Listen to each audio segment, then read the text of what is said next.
दोस्तों नमस्कार, मैं हूं आपका दोस्त विजय और आज के इस नए ट्रेनिंग वीडियो में आपका बहुत बहुत स्वागत करता हूं, अभिनंदन करता हूं। जी हां दोस्तों, आज हम यहां चर्चा करेंगे आईबीसी की। जी हां, आज चर्चा करेंगे आईबीसी। बहुत ही महत्वपूर्ण टॉपिक होने वाला है ये आईबीसी, जिसको इंसॉल्वेंसी एंड बैंकरप्सी कोड 2016 के नाम से जाना जाता है। जी हाँ, ये इंसॉल्वेंसी एंड बैंकरप्सी कोड इतना महत्वपूर्ण है। क्यों महत्वपूर्ण है? बैंकों के लिए बहुत ज़्यादा महत्वपूर्ण है। रीज़न है एनपीए प्रॉब्लम।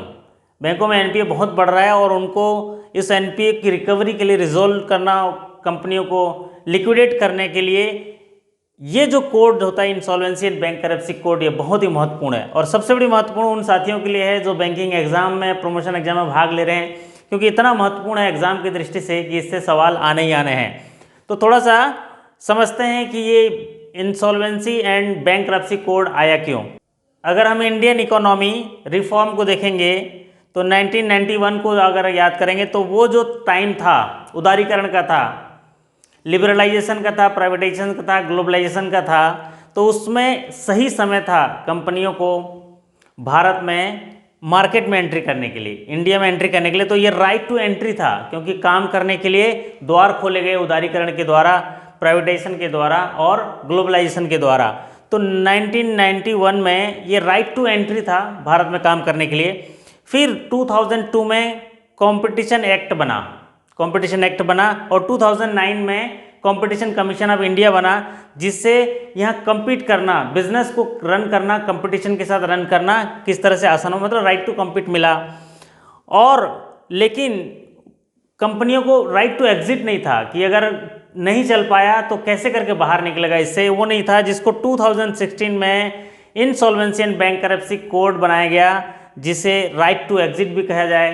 क्योंकि इंसॉल्वेंसी, अगर कोई कंपनी इंसॉल्वेंट हो जाता है तो वहाँ से जो इन्वेस्टर का पैसा है, चाहे वो बैंक का पैसा, इन्वेस्टर का पैसा, फंसा रह जाता था, तो वो वहाँ से एग्जिट नहीं हो पाते थे, पैसा खराब हो जाता था।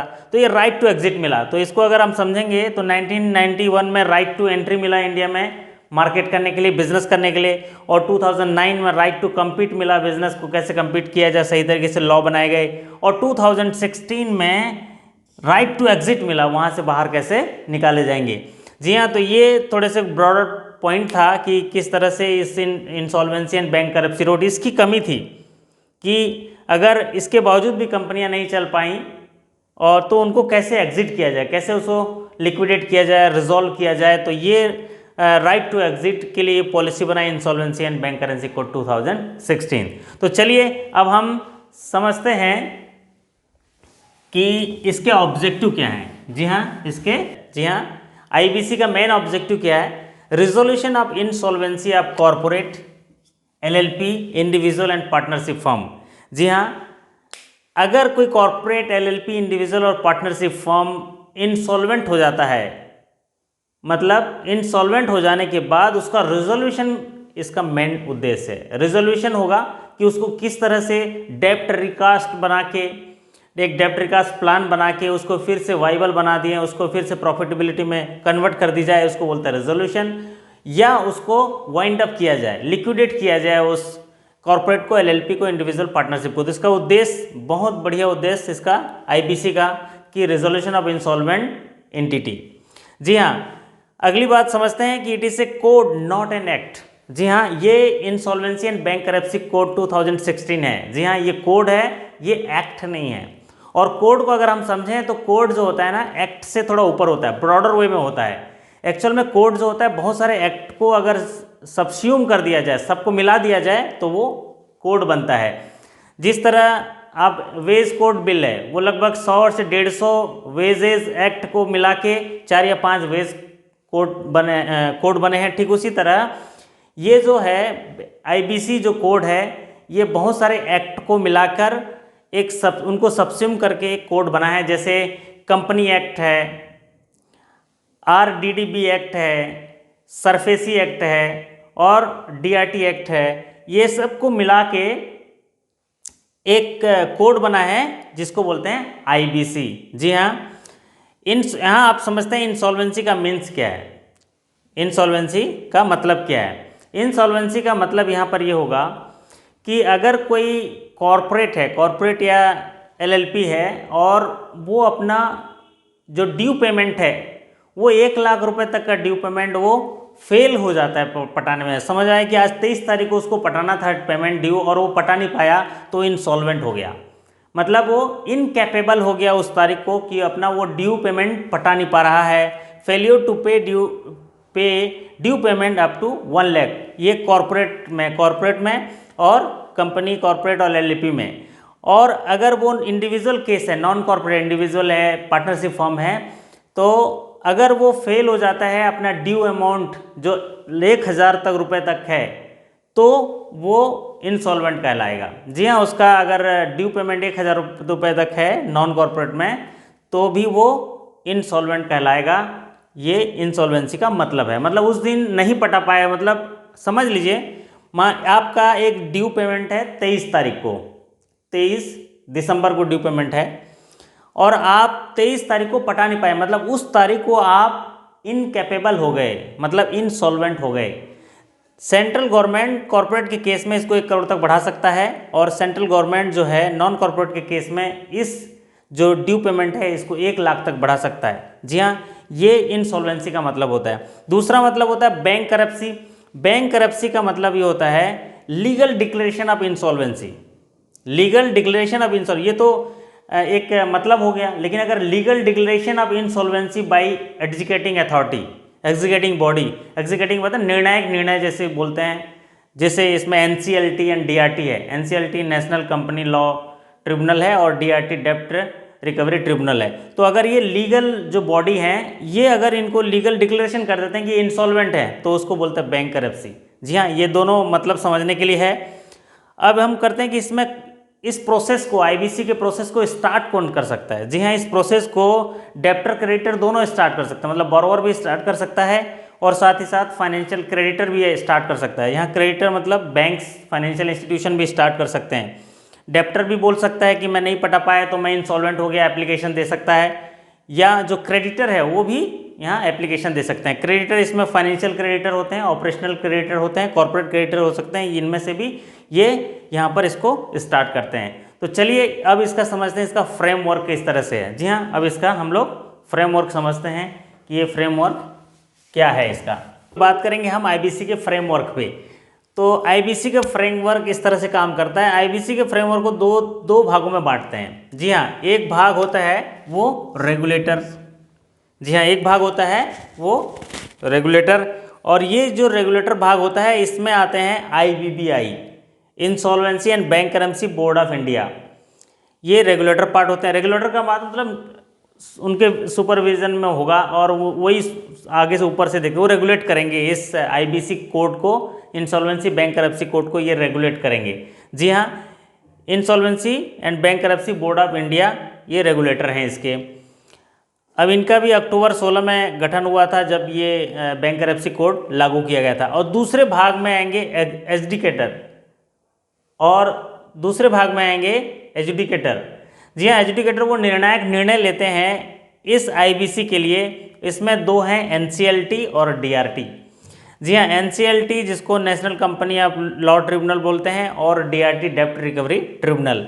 ये इस कोड के आने के बाद एनसीएलटी बनाया गया और डीआरटी जो है 1990 से चल रहा है। तो जो कॉर्पोरेट और एलएलपी के केस हैं वो एनसीएलटी देखेंगे और जो नॉन कॉर्पोरेट इंडिविजुअल है, पार्टनरशिप फॉर्म है, तो उसके डीआरटी देखेंगे। ठीक है साहब, ये समझ में आया कि आईबीसी के फ्रेमवर्क को दो भागों में बांटेंगे। एक भाग होता है रेगुलेटर्स जो रेगुलेट करेंगे इस पूरे आईबीसी के प्रोसेस को, और दूसरा जो है एजुडिकेटर्स जो डिसीजन लेंगे, जो इसको एग्जीक्यूट करेंगे, वो है एजुडिकेटर्स। अगर कॉर्पोरेट हैं बोरोवर तो एनसीएलटी देखेगा और नॉन कॉर्पोरेट है तो डीआरटी देखेगा। इसमें बहुत कुछ जो बातें हैं वो अब हम देखेंगे, इनमें किन किन बातों पे हमें ध्यान देना है। इनमें होती है एक आईआरए, इसको बोलते हैं इंसॉल्वेंसी रिजोल्यूशन एजेंसी। जी हाँ, इंसॉल्वेंसी रिजोल्यूशन एजेंसी। ये एजेंसी का काम है कि उस फर्म को या उस कंपनी को किस तरह से रिजॉल्व किया जाए, उसको रिजोल्यूशन कैसे किया जाए, उसके लिए एथिक्स और कोड बनाते हैं और नियम बनाते हैं। इसको बोलते हैं, ये एंटिटी जो होता है इंसॉल्वेंसी रिजोल्यूशन एजेंसी होती है। अब होता है आईपी का मतलब इंसॉल्वेंसी प्रोफेशनल, ये ऐसे प्रोफेशनल हैं जिनको एनसीएलटी नियुक्त करता है या डीआरटी नियुक्त करता है। ये वो प्रोफेशनल हैं जो जितनी देर ये प्रोसेस होगा वो टेक ओवर कर लेंगे उस कंपनी के बोर्ड ऑफ डायरेक्टर को, और इस कंपनी को सुपरसीड कर लेंगे बोर्ड ऑफ डायरेक्टर को, और उसके बोर्ड को सुपरसीड करके उसको एंट्रीम पीरियड के तक चलाएंगे। मतलब जितने दिन तक ये प्रोसेस होता है उतने दिन तक चलाएंगे। इसको बोलते हैं आईपी। और ये जो आईपी हैं, जो इंसॉल्वेंसी प्रोफेशनल्स हैं, ये आईयू मतलब इंफॉर्मेशन यूटिलिटी बोलते हैं इसको। इंफॉर्मेशन यूटिलिटी ये ऐसी एंटिटी हैं जो फाइनेंशियल एडवाइज़र होते हैं, जो उस कंपनी के बारे में सारी जानकारियाँ, उनके क्रेडिटर के बारे में सारी जानकारियाँ, उनके कॉर्पोरेट क्रेडिटर कितना है, फाइनेंशियल क्रेडिटर कितना है, ऑपरेशनल क्रेडिटर, मतलब कंपनी के सारे चीज़ जानकारी इन्फॉर्मेशन ये निकाल के देंगे। इसके आधार पर रिजोल्यूशन बनेगा, और रिजोल्यूशन बनने के बाद जो इंसॉल्वेंसी प्रोफेशनल्स है वो अंतरिम पीरियड तक उस कंपनी को चलाएंगे, और वो रिजोल्यूशन के समय वो सीओसी बनाएंगे, जो कमेटी ऑफ क्रेडिटर्स। ये जो आईपी हैं इनकी जिम्मेवारी है कि कमेटी ऑफ क्रेडिटर्स बनाएंगे और उनके पास रखेंगे जहां वोटिंग की जाएगी, और 75% से वैल्यू ऑफ लेंडर जो है वोटिंग हो जाएगी तो वो रिजोल्यूशन पास किया जाएगा। और पास होने के लिए अप्रूवल के लिए जाएगा एनसीएलटी या डीआरटी जाएगा। अगर वहाँ से अप्रूव हो जाता है तो वो रिजॉल्व हो जाएगा। अगर ये एग्री नहीं करते हैं तो फिर वो लिक्विडेट कर दिया जाएगा। जी हाँ, अगर ये आईआरए इंसॉल्वेंसी रिजोल्यूशन एजेंसी जो है एक डेप्ट रिकॉर्ड्स प्लान बनाएंगे।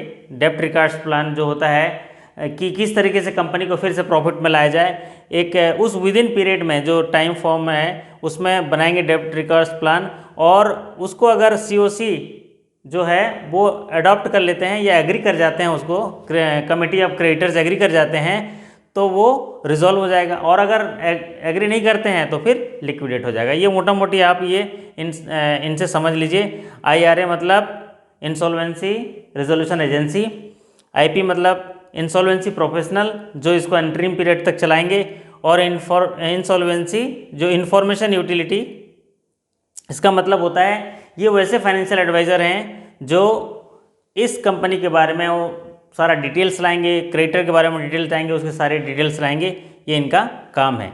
और सीओसी कमेटी ऑन क्रेडिटर्स और डेब्ट रिकॉर्ड्स प्लान, ये एजेंसी कोड एंड एथिक्स नियम बनाएगी, और उसको अगर एक्सेप्ट होता है सीओसी में तब वो अप्रूवल के लिए जाता है एनसीएलटी, और ये सारा चीज़ सुपरविजन होता है insolvency and bank करप्सी board of India के तत्वाधान में।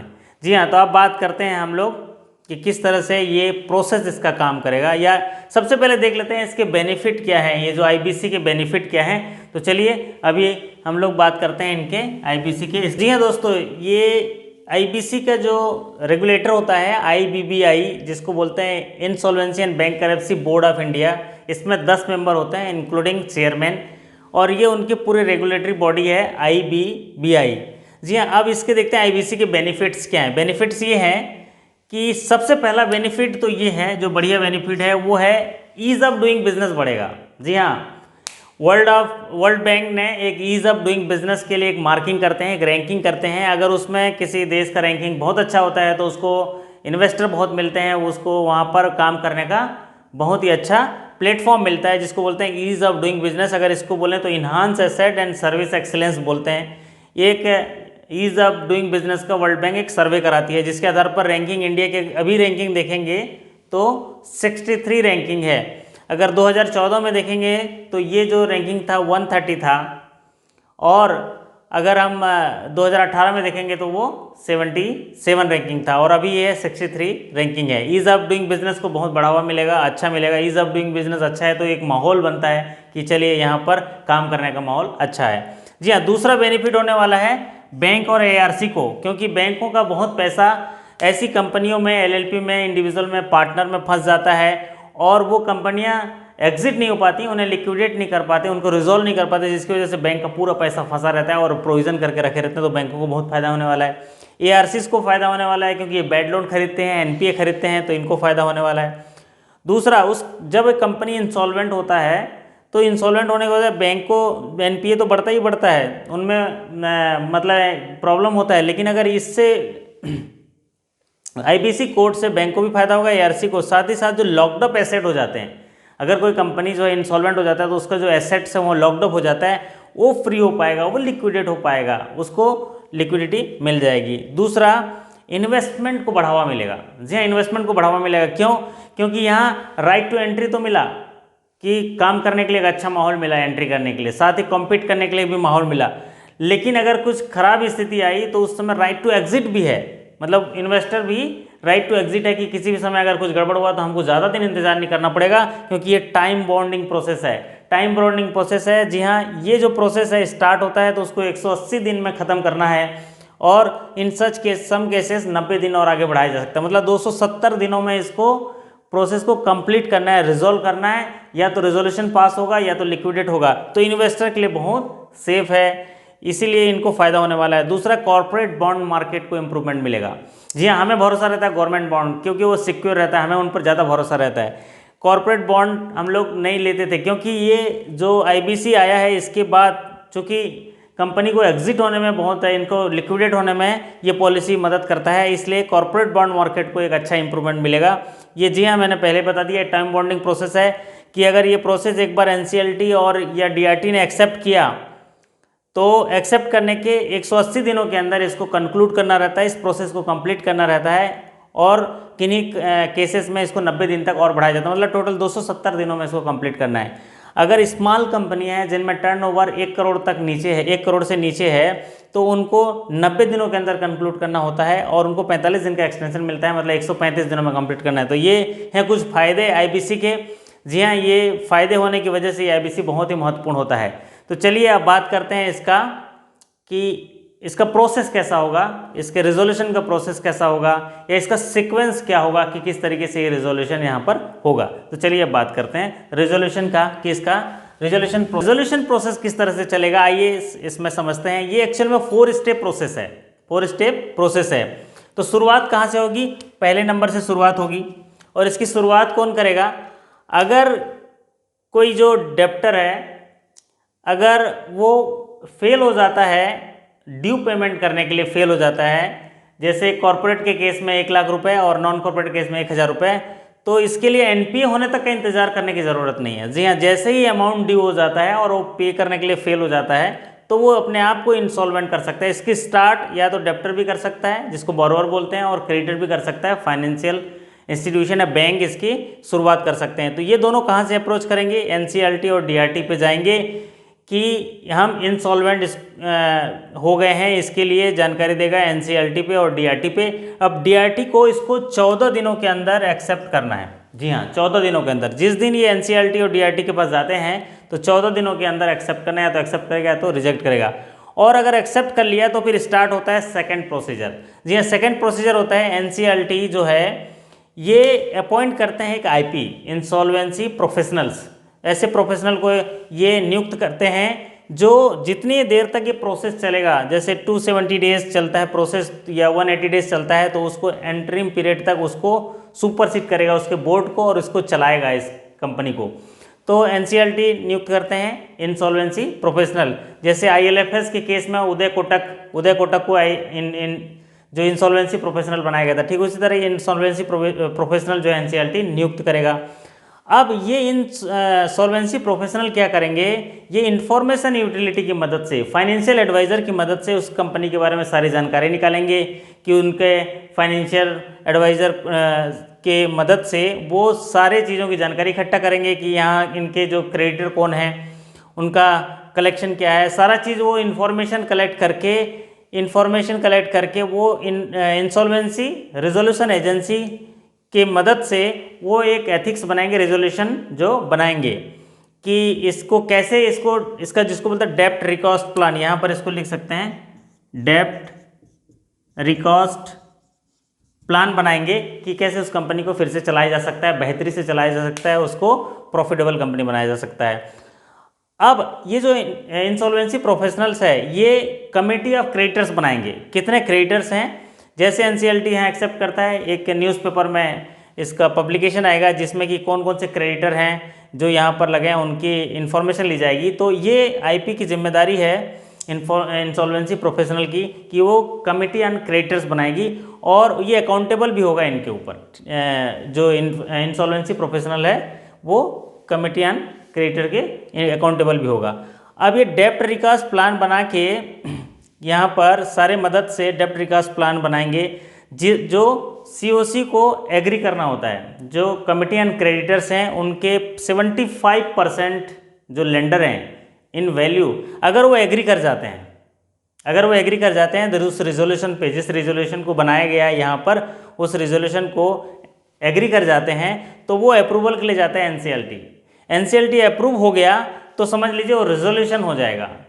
अगर NCLT ने अप्रूव कर दिया तो रेजोल्यूशन हो जाएगा कि उसमें डेप्ट रिकास प्लान भी है कि किस तरह से कंपनी को चलाया जाएगा, कैसे उसको फिर से प्रॉफिटेबल बनाया जाएगा, फिजिबिलिटी निकाली जाएगी, इकोनॉमिक फिजिबिलिटी, टेक्निकल फिजिबिलिटी, और ये आपका यहाँ पर कंडीशनल फिजिबिलिटी निकाली जाएगी और फिर से रिजॉल्व कर दिया जाएगा अगर ये कंडीशन हुआ है तो। अगर रिजॉल्व नहीं हुआ तो फिर चौथा कंडीशन आता है लिक्विडेट करना है। जी हाँ, ये रेजोल्यूशन है, रेजोल्यूशन हो गया तो ठीक है, रिजॉल्व हो जाएगा।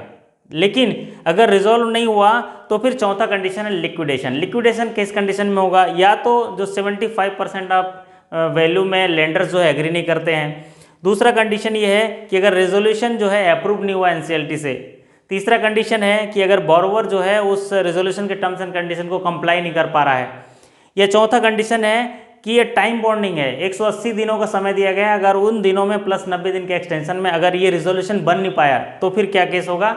लिक्विडेशन होगा। जी हाँ, ये इसकी खासियत है, लिक्विडेशन होगा। लिक्विडेशन मतलब लॉक्ड अप एसेट है, उनको वाइंड अप किया जाएगा और उनको लिक्विडेट करके उनको बेच दिया जाएगा और देकर उनको जो लेंडर में डिस्ट्रीब्यूट किया जाएगा। तो जी हाँ, चलिए आप समझते हैं कि लिक्विडेशन प्रोसेस होगा तो सबसे पहले किसका जो है ये जो एसेट बिकेगा उसका जो अमाउंट आएगा वो कैसे कैसे बांटा जाएगा, इस पर चर्चा करते हैं। आइए इसको जानते हैं कि लिक्विडेशन प्रोसेस इसका कैसे होगा। दोस्तों अभी हम बात कर रहे हैं IBC कोड 2016 का। आप लोग बढ़िया समझ रहे हैं, मेरे को लग रहा है एकदम सरल भाषा में मैं समझा रहा हूँ IBC कोड क्या होता है। ये बहुत कठिन कोड है लेकिन मैं आपके लिए मेहनत करके एकदम सरल तरीके से लेके आया हूँ, नोट्स बना के, तो आपको समझा रहा हूँ स्टेप बाय स्टेप। और ये आखिरी प्रोसेस है जिसको बोलते हैं लिक्विडेशन प्रोसेस। जी हाँ, अगर रेजोल्यूशन पास हुआ लेकिन वो अप्रूव नहीं हुआ NCLT से, या रेजोल्यूशन के लिए एग्री ही नहीं हुए कमेटी ऑफ जो क्रेडिटर्स हैं, या उसके टर्म्स एंड कंडीशन को बार बार कंप्लाई नहीं कर पाया, या वो 180 डेज टाइम बॉन्डिंग टाइम में या 90 डेज और मिलता है जिसको 270 डेज में रेजोल्यूशन ही नहीं बन पाया, तो क्या प्रोसेस स्टार्ट होता है? लिक्विडेशन प्रोसेस होता है। उसके लिए NCLT जो है लिक्विडेटर नियुक्त करता है। जैसे रेजोल्यूशन बनाने के समय अंतरिम पीरियड तक चलाने के लिए IP प्रोफेशनल नियुक्त करते हैं, इसके लिए लिक्विडेशन के लिए लिक्विडेटर नियुक्त करता है। अब जब लिक्विडेशन का प्रोसेस क्या है कि सारे लॉक्ड अप एसेट्स या कंपनी को जितने भी एसेट्स हैं सबको बेच के जिनका जिनका पैसा है उनको वापस करने का है, तो वो प्रायोरिटी किस हिसाब से डिसाइड करता है? ये IBC के अंदर देखिए प्रायोरिटी। सबसे पहले जब लिक्विडेशन होगा तो पहले लिक्विडेशन जो प्रक्रिया में जितना खर्चा हुआ उसकी वसूली की जाएगी। फिर दूसरा जो है dues of secure creditor, dues of secure creditor, जैसे बैंक है, फाइनेंशियल इंस्टीट्यूशन है, जो सिक्योर क्रेडिटर है उनका ड्यूज लाया जाएगा। और साथ ही साथ वर्कमैन एम्प्लॉय जो काम कर रहे हैं उनके पिछले 24 महीने के अगर कोई ड्यूज हैं तो उनको वसूला जाएगा। थर्ड नंबर में प्रायोरिटी दी जाएगी गवर्नमेंट का, अगर सेंट्रल गवर्नमेंट का कुछ ड्यू है, फिर स्टेट गवर्नमेंट का कुछ ड्यू है तो उनको प्रायोरिटी दी जाएगी। और चौथे में उसके बाद भी अदर ड्यूज़ हैं, वर्कमैन के हैं, एम्प्लॉयज़ के हैं, उस संस्था के लिए हैं, अगर कुछ ड्यूज़ हैं तो उनको, और अनसिक्योर्ड क्रेडिटर को सबसे आखिरी में मौका दिया जाएगा। जी हाँ, ये लिक्विडेशन प्रोसेस है जो लिक्विडेटर के माध्यम से किया जाएगा, इसमें ये प्रायोरिटी दी जाएगी। इसमें जो महत्वपूर्ण बात वो भी है कि ये प्रोविज़न, अगर कोई केस जो IBC को रिफ़र हो गया, जैसे NCLT को रिफ़र हो गया इंसॉल्वेंसी एंड बैंकरप्सी कोड के तहत, तो प्रोविज़न 50% होगा, और अगर ऑर्डर्ड हो गया लिक्विडेशन के लिए तो 100% प्रोविज़न होगा। जी हाँ, 100% प्रोविज़न होगा, आप इसको ध्यान रखिएगा। जी हाँ, ये थी कुछ बातें इंसॉल्वेंसी एंड बैंकरप्सी कोड 2016 के बारे में। उम्मीद करता हूँ कि ये वीडियो आपको अच्छा लगा होगा, ये ट्रेनिंग आपको अच्छा लगा होगा। जी हाँ, हमने बहुत मेहनत करी है। अगर आपको अच्छा लगा होगा तो एक लाइक कर दीजिए, और अगर इस चैनल में नए आए तो इसको सब्सक्राइब कर दीजिए। ऐसे ही मैं आपके लिए मेहनत करके वीडियो लाते रहता हूँ सरल तरीके से समझने के लिए। मुझे इस वीडियो में देखने के लिए आपका बहुत बहुत धन्यवाद। उम्मीद करता हूँ कि ये आपके एग्ज़ाम पॉइंट ऑफ व्यू से भी काफ़ी मददगार होगा, साथ ही काम करने के लिए भी जो तरीका मैंने बताया है, जो प्रोसेस मैंने बताया, ये आपको मददगार होगा। जी हाँ, एक बार पुनः आपका इस वीडियो देखने के लिए धन्यवाद। आपकी दिन और रात्रि शुभ हो। मैं आपकी सफलता की कामना करता हूँ। Thank you so much.